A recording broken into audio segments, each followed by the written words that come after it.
Hello everyone. Today I will tell you 5 horror stories that netizens have personally experienced. I heard this one from a close friend of mine. He said it would be fine to share it as long as I kept his identity. Anonymous. By the way, he's an avid hiker. He loves the outdoor life and we often go mountain climbing and camping together. So I will switch to the first person and tell you about his experience as if it were my own. I had wanted to climb a very snowy mountain in my region for a while, so I got together some friends. We made about a party of 5. We researched the climb and figured it would take us about 3 days and 2 nights to get to the summit and back down. The first day of the climb was difficult. The temperature was below freezing, and the terrain was very rocky. We ended up expending a lot of our energy. It got dark at about 4 p.m. making progress difficult. We pushed on, though, and managed to set up base camp, and we pitched our tents. We made it to a flat area which was kind of like a field, fresh snow-covered. All in all we could see was black and white, the sky being black and the ground being snow-white. It didn't take me too long to drop off to sleep, despite the fact that I was shivering in my sleeping bag. I did, however, wake up. In the middle of the night, I heard a voice outside my tent. I was groggy and I almost thought that it was morning, but I couldn't see any light. I thought it just could have been one of the people I was hiking with. I lay there static in the dark trying to get back to sleep, and then I heard the voice again. I heard it say, "Hey." I was very confused at that point, because to me that voice didn't sound like it belonged to anyone in our group. And there was another off-putting thing. The voice almost sounded like it was coming from the direction we had just climbed up. The voice was coming from the descent, if you know what I mean. I checked my watch and it was past 2 a.m. I wondered if someone had been injured, another hiker perhaps, so I woke up our whole party. We lit our lanterns and turned on our flashlights, and we called out in the direction that I heard the voice calling from. "Is anyone out there? Are you hurt?" We called out. The only response we got was the howl of the wind rustling through the trees and the gentle sound of snowfall. It was as if the moment I had called out, the voice stopped calling. I didn't hear it again that night, but it played on my mind. I slept very lightly as there was an ever-tightening knot of concern growing in my stomach. It was weird, but we had to move on. I guess that I must have been hearing things. You can hear all kinds of strange things out in the wild. It really could have been anything. Well, in the first one, that's what I thought at the time. That's what I tried to convince myself of. However, I knew deep down it sounded way too human for me to mistake it as an animal. The following day we continued our climb. We covered a lot of ground. We crossed several peaks and pitched our tents again when the sun began to descend. We were in a prime position to aim for the summit. In the morning I got ready for some sleep. I was hoping to catch a couple of extra hours that I missed out on the night before I ended up waking up again. Though this time it was because I needed to take a whiz. I got up, headed out of the tent into the freezing cold to try and find a place to relieve myself. It was pitch black, but the blanket of snow at my feet helped me to at least see where I was going. The moon was pretty full and it was just jutting out from behind the summit of the mountain. I stopped to take a look at it, and that was when I noticed something. I tried my best to get a good look, but it was difficult. The snow was obscuring my view, but there was definitely something out there near the summit. It looked like there was a light flickering in the distance, maybe the light of a lantern or small fire, or something. I decided to call out. I shouted, "Hey." The light then disappeared, as if in reaction, but then something different happened. I heard voices coming from that direction. Their calls carried on the wind. I heard them calling back to me, "Hey. Hey, hey, hey." I shouted back, "Hey, are you okay? Do you need any help? Is anyone out there?" Stuff like that. I did so because it sounded like the same voice I had heard the night before, but the voices never answered. I couldn't consider it a coincidence anymore. All I could do was head back to my tent and my sleeping bag. Something was trying to call me. I know it was. It was trying to separate me from my party. The mountains are scary, especially in the dark, but thankfully nothing much else happened. We climbed the summit and made it back down without any further issue. While I was up there, I did look for any signs of fires or lanterns, etc. But I couldn't find anything. I do wonder what was calling me. This happened when I was in the first or second year of junior high school.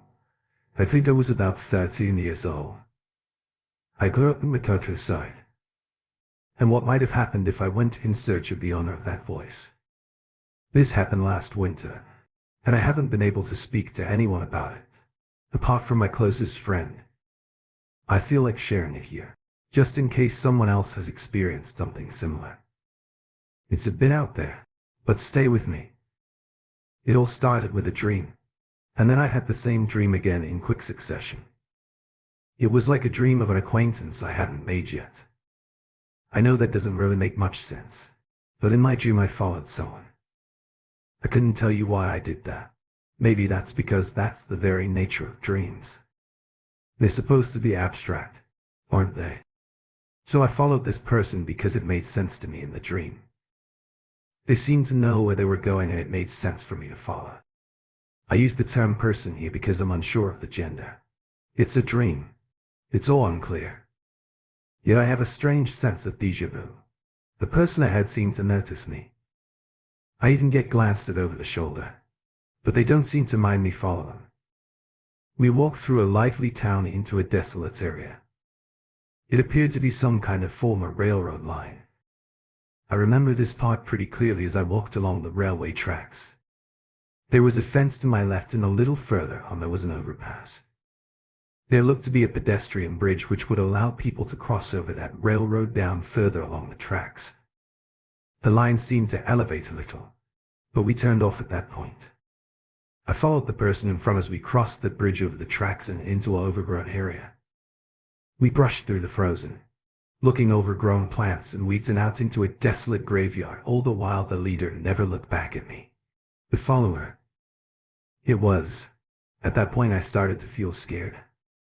It was as if the dream was at the tipping point and it was about to plunge into nightmare. Suddenly the graveyard was gone and all around was nothing but white empty fields of snow. Then the person I followed quickly leaves, but I don't follow. I understand that I'm to be left behind. I'm unable to move. My feet have sunk into the snow. I'm stuck in the snow. And that's when I woke up the second time. I had that exact same dream. Something else happened.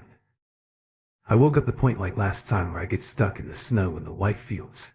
But then I was able to get back to sleep. When I went back to sleep, I was back at the bridge and I was all alone. Someone called out to me from afar, pleading with me not to go any further. The voice was distant and it echoed.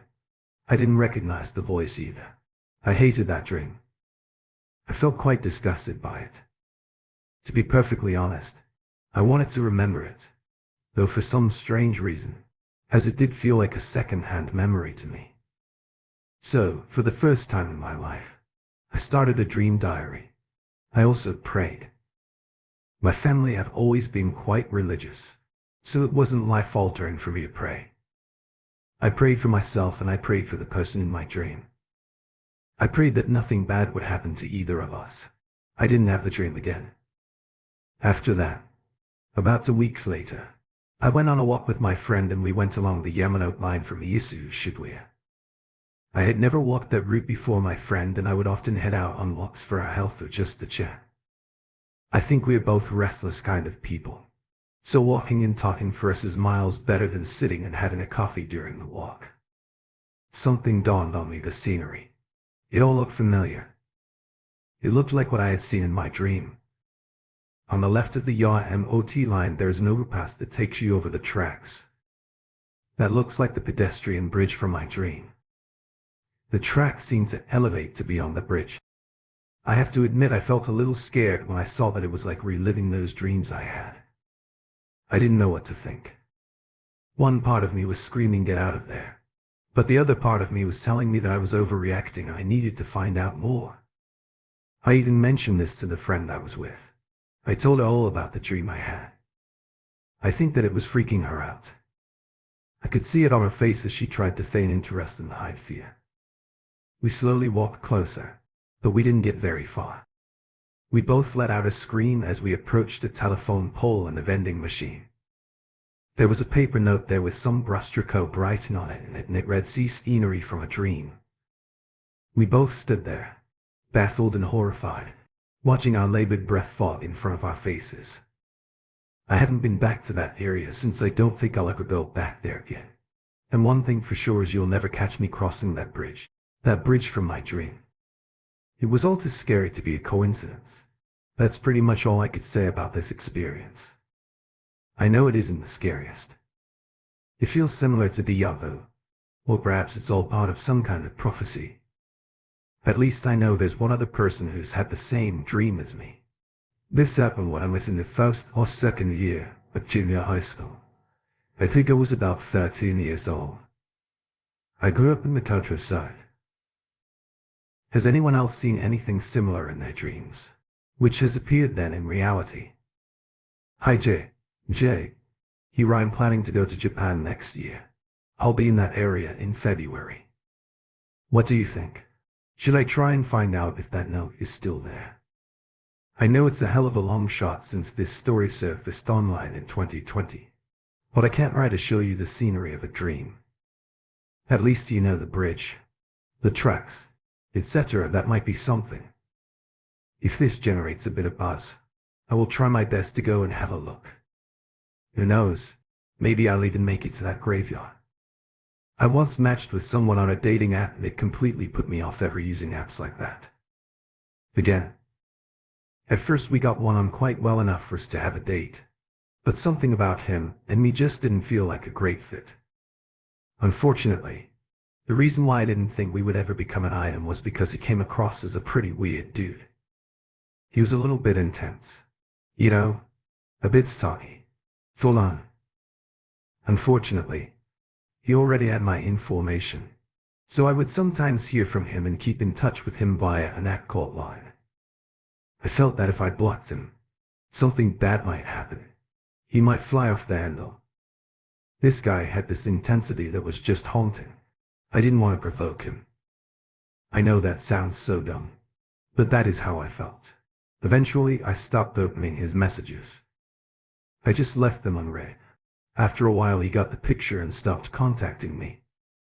I know it's not nice to give someone the cold shoulder like that, but he kind of left me no other choice. If I ever did reply to him, he would pounce on it and bombard me with messages at all hours of the day and night. He stopped messaging me and I thought that would be the end of things. I assumed that he had given up and moved on. However, one day, during a particularly cold winter in my city, something bad happened. It was freezing. As I walked home from work, I didn't think that I could feel any colder, but when someone jumped out in front of me from some darkened alley, my heart felt like it was turning to ice. It was him, the guy I went on a date with months ago. So there I was confronted by the creep I had thought I had successfully avoided. I was really scared. He just stood there in my path and didn't say anything. He was glaring at me and I was shocked into a silence. I didn't really know what to say at first, but after a couple of awkward seconds I asked him what he was doing here and he said something like, "What's so bad about the lovers' meeting? I mean, it's only natural. I come around to see you. If I can't reach you by the phone, right shows I care." What he had said made no sense. It had been a good few months since we had spoken and even longer since we had our one and only date. It made no sense at all. I thought that he was obviously crazy and then I thought about getting as far away from him as humanly possible. So fight or flight kicked in and I just ran. All I wanted to do was go home and forget about the weird encounter with that guy. But I realized that if he had met me on my route home, then there was every chance that he might know where I lived. I realized that it would have been totally dumb to go straight home. So I stood there as it snowed, cowering in some disused building's archway, frantically thinking about what to do next. After the adrenaline subsided, the solution was obvious. I needed to go to the police. So I went to my local cone. "Hi Jay. Hirokon is a station for police officers built at key areas in the city, such as in front of train stations or in shopping districts. The word CBN literally means taking turns to keep watch, because police officers are stationed there at all times. And these officers, they take turns, shifts, or kota in Japanese, to keep watch, which is then in Japanese band 24 hours a day. They make walking home at night feel pretty safe, and I have been grateful of their help a couple of times in Japan. Anyway, back to the story. After I made my report to the officers, they told me that they would patrol my area just to be on the safe side. I felt reassured, but not exactly safe, and, if I'm completely honest, after that night I turned into a bit of a recluse. For a while, I developed an acute fear of leaving the house. 3 months or so went by, and there was no sign of that. One date, wonder I matched with online. So I slowly but surely regained some confidence. I went outside by myself for the first time in a long while. I was relying on the help of my friends and family. Up until then, I planned on heading to the supermarket. I knew the route and I knew it was close. The corn was nearby and I felt it was a relatively safe route. The word of a lie. I got about 20 paces up my street and then I heard a voice call out to me from across the street. I was addressed by my name. It wasn't an oi or a cat call or anything like that. This person knew me. Here is roughly what the guy shouted at me. "Hey Kenna, I've been waiting for you." He crossed the road with a light jog and stood a couple of paces behind me with a completely straight poker face. "Hey, you know you didn't need to call the cops on me, right? Don't you think that was a little mean, sweetheart?" I was so scared that I couldn't make a sound. I knew I had to run, and I'm so happy that I chose that room. I did to venture out for the first time, as I knew exactly how to get to the Corbin. I ran there and I reported what happened. I have to say, life so far has been pretty incident-free since that second reporting, but that was how it was before. I feel like I've been led back into a false sense of security. I feel like it might be the calm before the storm again. Winter is rolling around and the nights are getting darker when the snow begins to fall. I'm scared. All those memories of being stalked will return to me again. When our second child, my son, was 4 years old, we decided to move from Yokohama to my husband's hometown in Tohoku. I searched online for ages trying to find a nice place to live, and I managed to find somewhere nice. So I asked my sister-in-law to view the property on our behalf, and it looked perfect. It was a rental, but essentially a pretty big house. It had hardwood floors and it was on a quiet little street. The rent was really cheap compared to Yokohama, and there were mountains just behind the house, as well as a stream. I decided that it would be the perfect environment to raise our children. I imagined them growing a rich interest in nature. We were so happy to move, and it turned out to be exactly how we had hoped. My husband and I were in love with the house. When we met the neighbors, I was pleasantly surprised to hear that they had migrated from Yokohama, just like we had, so we had plenty to talk about. They also had children the same sort of age as ours, so we quickly became very friendly with our neighbors. This was most welcome, as it did take some time to get acclimated. I felt like we didn't really fit in with the people who lived in the countryside. It was a bit cliquey. We moved in during late summer and things went really well. Nothing much really happened, but a few months later snow began to fall. One day it started snowing during the day, and by the time we had finished dinner, I looked outside at our garden and there was about 5 cm of fresh snow. I gave my kids a bath and got them into their beds, and I headed back downstairs to join my husband in the living room. And that was when we first heard it. I heard this strange animal like growling sound, and it sounded like it was coming from outside, somewhere close by where we were sitting in the living room. I could hear that growling sound so clearly even when the TV was on and all the windows were shut. My husband could hear it too. We both looked at one another in silence. We paused the TV to listen a little more clearly. The growl was very deep and powerful. I started to wonder if it was a wild dog or a bear.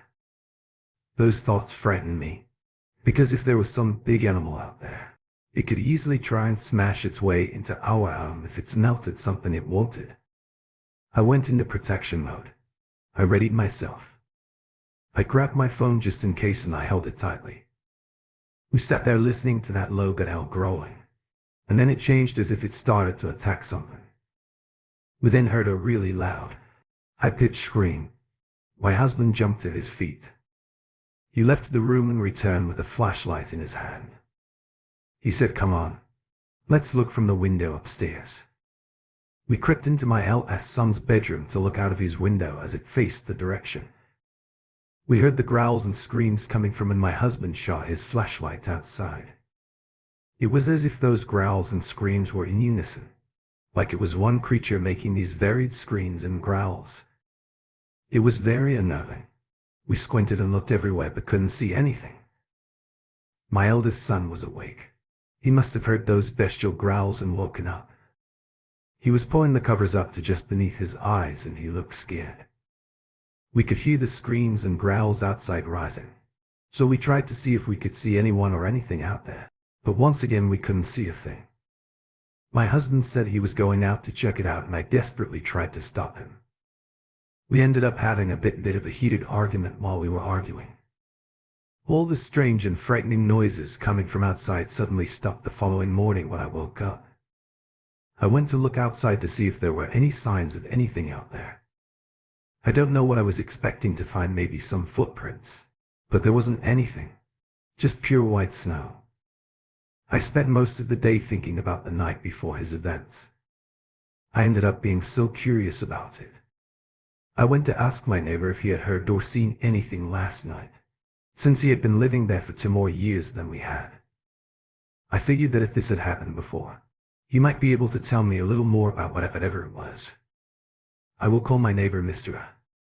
Mr. said that he had heard the same whirring noises that we had before. The first time he heard it, he thought that it could have been a bear, so he called the police. This was at about 11 p.m., roughly around the same time we had heard it last night. Police officers came out with some rangers. I don't know what they're called it, but maybe animal control is a closer word. They came out and searched the area but found nothing. Mr. made a report, but nothing much happened beyond that. He said that he had heard a lot of different voices all intertwining at once, and that kind of made sense to me. When I thought back to what I heard, I would say that was similar. It was like a massive raucous shouting, growling, screaming noise, kind of like a crowd or maybe a riot. Mr. said that he thought that it was very strange that he couldn't find a trace of anyone. After all that noise he had heard, it had played on his mind, just like it had played on mine. He said, come to think of it now, it was snowing. That day too. He had this kind of surprised look on his face. He went on to say that he wasn't satisfied by the inaction of the local police, so he decided to head out and search for any traces in the snow himself. He couldn't find anything of interest, so he just went home confused and creeped out. The following day he went to visit his landlord, but before he even got there, word had already reached his landlord's ears that there had been an incident the night before. His landlord was a woman in her 90s and she owned a lot of land in the area, basically the whole street. Our house too. The information exchange in the countryside is honestly terrifying. The policeman was probably the one who told Mr. Ray's landlord she knew exactly what he had come to ask her about. He comes down the mountains every now and then. Don't pay it much mind. It's like a god. And Mr. said that he wasn't buying that and he didn't like the way she was so dismissive of what he had heard. The stubborn old landlady wouldn't budge. This happened when I was in the first or second year of junior high school. I think I was about 13 years old. I grew up in the countryside. She said there's nothing we can do about it. It's a local thing. If you don't like it, leave. That's fine by me. It means you no harm. You can't do anything about it, so don't let it bother you. Mr. Ray's story was very intriguing and it reminded me of the first time I walked around our new area. I took a walk with my children. We wanted to get our bearings and get used to our new surroundings. So as you go up the mountain pass, you are first struck with the number of old graves and crumbling statues. There were these tall old trees with ropes attached to them. It was like it belonged to another era. We met our landlord out there, who happened to be the same landlord as Mr. I remembered what she said to me and my family: don't go too far. You'll get lost. I found that warning a little odd because it wasn't a particularly big mountain range. I have hiked bigger with my family.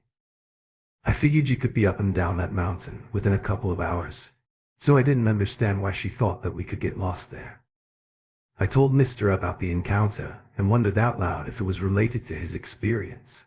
And he said, oh, of course I had been up in that mountain there, and there is a shrine at the top of. It's pretty creepy.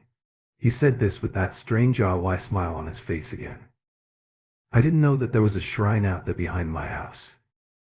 I was surprised and a bit more spooked out by my new town. It's not just that mad chorus of voices and screams we heard you have to worry about. Mr. said almost all of the houses on our street have the same layout. All the doors are these sliding frosted glass doors. We both said how much we didn't like those doors, but because they gave us no privacy, so we had both put up a curtain rod with curtains so people couldn't look from the outside. Also, each house had a skylight, and we spoke about how it was a little odd. Mr. said that he really didn't like his. He said that he had seen strange shadows dancing across it during the twilight hours. He said that he saw shadows moving around outside the frosted glass front door as well. The skylight was so high up it was really weird to hear that he had seen some shadows out there. I think he was implying that they were not passing clouds but something living or something else. Mr. said that he noticed something about when the shadows came to visit him. When they came to his door, he would find dead things there in the morning. There would be a pile of dead centipeds and some dead birds just neatly lined up on his doorstep. It didn't feel as if they died there. Naturally to him, despite all of those weird goings-on, Mr. seemed content to live there. It was mind-boggling to me. I was mentally packing our suitcases. He had that smile on his face again as he told me that it was like he was enjoying these nasty experiences with me, and I didn't like it. I went home frightened, in all honesty.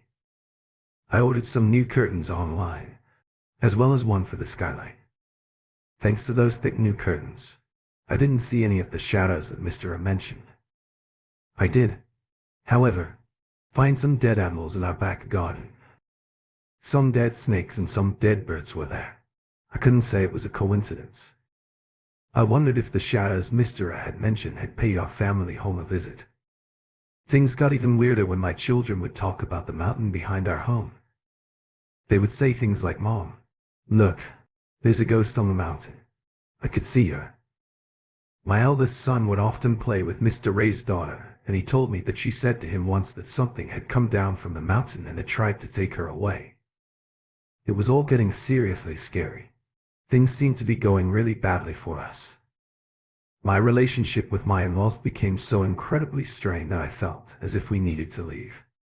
Thankfully, my husband wasn't having much luck in his new job either, so he was happy to agree to go back to Yokohama. We had both been suffering in silence. We should have said how we felt to one another sooner. Since moving back to Yokohama, I have kept in touch with Mr. He still lives out there in Ahoku, and sometimes he lets me know when something creepy has happened in the area. He said he is waiting for his daughter to get to high school age and then they'll move out. It was such a weird experience. I can hardly believe it happens sometimes. I think that landlord lady knows something. I don't feel like digging any deeper. This happened when I was in the first or second year of junior high school. I think I was about 13 years old. I grew up in the countryside. I don't want to see dead animals outside my door in Yokohama. I decided to put curtains up in our new place. Just in case I'll take them down when I'm ready. Thanks for listening to my story. Sorry, I don't have much for you in terms of a conclusion. I first noticed it just after Halloween, just at the cusp of winter. This was last year. Of course, It was the strangest thing.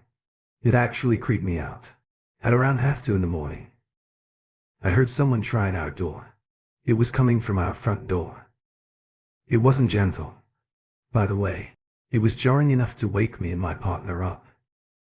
It was scary to hear a noise like that in the middle of the night, but we both tried to be logical.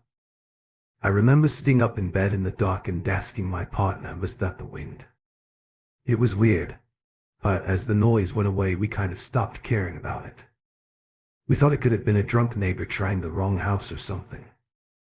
A couple of weeks go by and we were about midway through November and I hear someone trying the door again. Only this time I was awake. I was watching something on my phone in the bathroom, so I pressed pause on that, took out the headphones and I checked the time and it was around 2:30 am. Just like last time. I went straight to the door and then I just had this really weird feeling as I approached the door.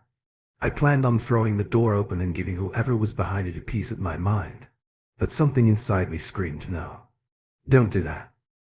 I did, however, summon the courage to look through the peephole. I expected to see some pranks a kid, but there was actually no one out there. There was nothing but snow falling, and the gaps in my door did that noise you can always hear when it's cold and windy out. It's kind of like this ominous moaning sound. I didn't like it. I've never liked it. I had to back away from the door, so enough was enough. At that point I spoke about it with my husband, and we made a plan to stay up late to see if we could catch whoever was messing with us in the act. Because this was happening way too frequently to be some kind of coincidence or mistake. He really didn't want to do it, to be honest, as he had work early in the morning. But this was important to me. So we sat on the stairs, glaring at the front door from about 2:20 onwards. About 10 minutes later, and then the inevitable happened. Someone tried to open our door. My husband raced to the door. He put his eye to the peephole. He turned back my way and whispered that there was no one out there. My husband did say that he felt something there. I guess it was similar to the feelings that I had felt when I went to the door, only he phrased it a little differently. He said that he felt a bad feeling. He said he felt that something was trying to enter the house, and that really stayed with me. I guess that was because of the way he phrased it. Something was trying to enter the house. He then said, if we hear this noise again, let's not open the door. I'll simplify it. We both decided to leave things alone. I mean, each time we checked there was no one there. So we thought there wasn't much to worry about. Right, weeks went by. The doorknob continued to rattle, but my husband and I didn't care about it that much as we had bigger things to worry about. I started to feel really bad towards the end of November. I started to feel unwell and continued to feel that way when the new year rolled around and right up until early February. I went to the doctor for an examination and during the pelvic exam his face changed. Tests were conducted and they found out I had cancer. 2 days after the appointment I was transferred to the hospital in the city. Tests and surgery came next and they were very successful.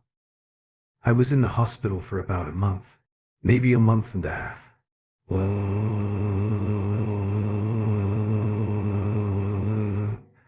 But after that I was able to go home. I had been so preoccupied and frankly scared while I was in the hospital that I forgot all that door stuff going on at home.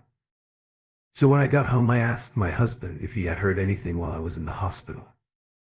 He was honest and said he had completely forgotten about all that stuff too. He was in the hospital most nights and days with me. I don't know why I thought he would have an update for me on the door stuff.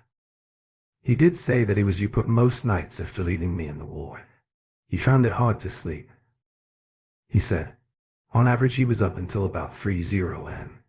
During that time no one tried the door. Well, at least that was good. One quiet evening while we were clearing out plates after dinner, he said something that will always stay with me. You know, I think whoever was trying the door might have been the Grim Reaper. Now this was very jarring because my husband wasn't the type to get scared easily or even be superstitious. So naturally his comments took me aback. I really don't want you to open the door if we ever hear anything like that again. So that thought has never left me. And I also consider myself incredibly lucky to be here.